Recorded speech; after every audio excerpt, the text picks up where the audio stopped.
Hello and welcome to the Guitar School Network. My name is Marc Seal and this is the Ultimate Guitar Show.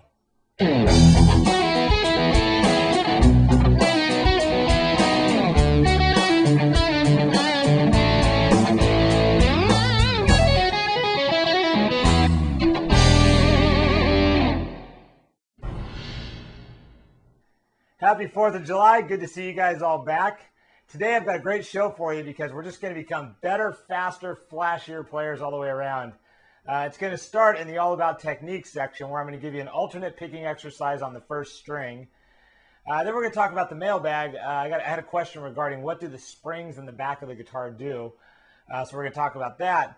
But for Riff O the Show, we're actually going to do two riffs this week. I'm going to give you two of them, and one of them is going to really kind of feature what we're doing in All About Technique. So we're going to have a chance to practice what we did in All About Technique, actually put it into play in a riff. So it's going to be pretty happening.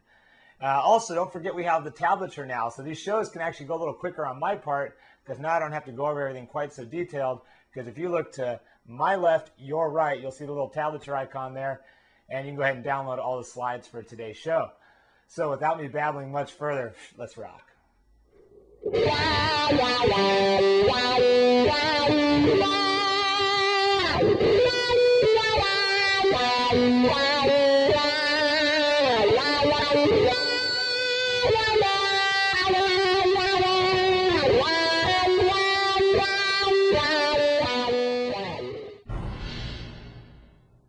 All About Technique. Like I told you guys, we're going to do some alternate picking on the first string. And this is going to be used later on in the show for the Riff O the Show. But basically, I just have kind of a fun little exercise that will really help you if you'll put some time into it. It's something you got to practice a little bit every day. And you have to make sure you religiously go alternate picking, down, up, down, up. I'll give you a quick overview of what it looks like, and then I'll give you the close-up so you can see how it's played. And don't forget the tablatures to the left of your screen here.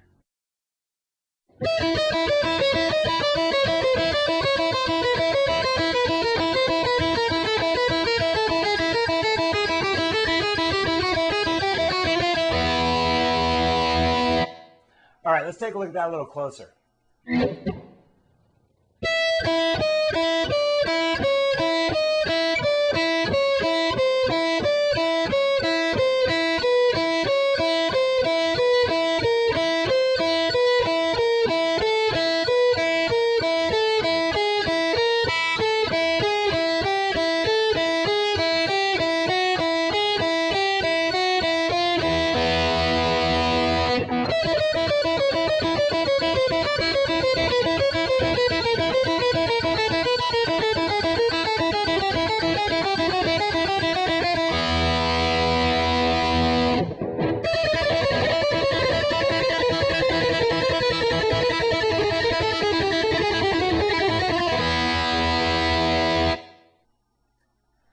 Now, like most of the exercises I give you, I always tell you to try to make these exercises your own.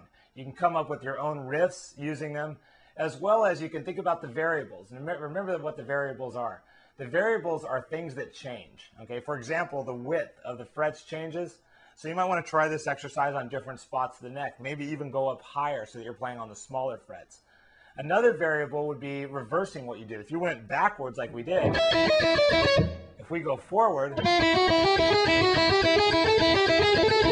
that's going to be another variable that will help you to become a better player.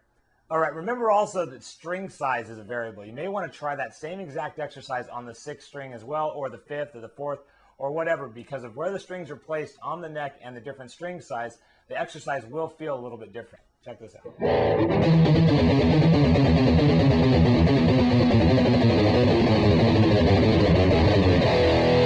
Sounds like every metal riff you've ever heard. So go ahead and make up your own little exercises with that, and I'll see you back here for the mailbag.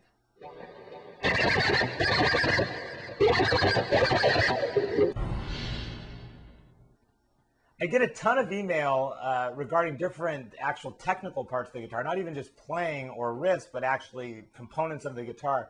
And one of the most common is the question of what do the springs do in the back of the guitar?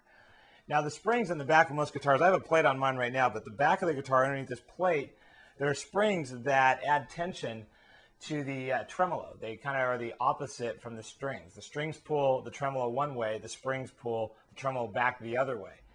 Now, on most guitars, they're set up when you get them, and they're fine. But what you'll find is if you try to change gauge of strings, if you go with, say, a bigger gauge of strings, well, the strings are going to pull more pressure on the tremolo, and they're going to pull the back of the bridge up. So the way you do that is you take that back plate off the guitar and simply tighten the screws that are holding the springs.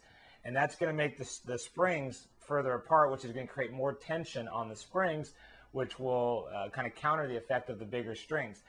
Now, the key to doing this is you have to do it very minute changes, maybe a quarter turn on each of the screws, and then retune the guitar and see where it's at. Another quarter turn, retune the guitar. And you keep doing that until you get the bridge at the flat point or whichever point you really want the bridge to be at. But if you have more questions on that, I'll be addressing it in greater detail with video clips in a future show. But I just want to get that out of the way. Basically, I had a lot of questions in the last couple weeks regarding this, and I wanted to answer it for those that had it. But I don't have a guitar here with the back off right now, so I can't show you. Anyhow, so just remember that if you have a bigger gauge string, you're going to want to tighten the springs in the back of the guitar. If you have a lighter gauge string, you're going to want to loosen the springs a little bit. Continuously tune it after every adjustment you make on the springs. Don't do anything drastic, or you'll have your bridge really high up or your bridge all the way on the body of the guitar. So check it out.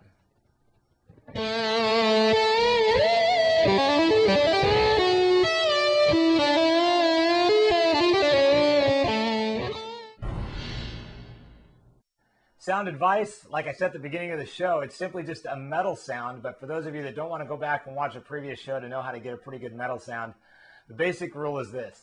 Take the gain on your distortion or your distortion knob or whatever you've got, crank it to 10. You want the maximum gain. Typically want to crank the bass up pretty high as well so you get a lot of bass. Pull the mids completely out, bump the treble pretty high, and if you've got presence, you might want to go 50% on your presence, somewhere in there. But play around with it. Every amp and every distortion pedal is a little different. But the most common two things in that setting that I just told you are the gain all the way up and the mids all the way out. Then tweak the highs and lows how you want them and the volume how you want it. And that should give you a pretty good metal sound for what we're going to do on the riff of the show.